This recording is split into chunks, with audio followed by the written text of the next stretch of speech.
আসসালামু আলাইকুম। আশা করি সকলে ভালো আছেন। এই মুহূর্তে দেশ নিয়ে অনেক ধরনের ষড়যন্ত্র চলছে। একদিকে আওয়ামী লীগ দেশের ভিতরে, অন্যদিকে ইন্ডিয়া, অন্যদিকে আবার হচ্ছে আমেরিকাও আবার চাল চালতেছে।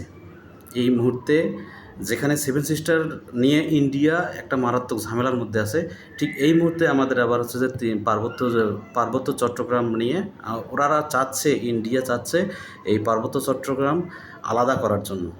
এই জন্যে কুকি সিনদের তারা হচ্ছে যে উস্কানি দিতেছে এবং হচ্ছে ইনভেস্টমেন্ট করতেছে, অস্ত্র দিতেছে, যাতে এটা আরও বেশি পরিমাণে উত্তপ্ত হয়।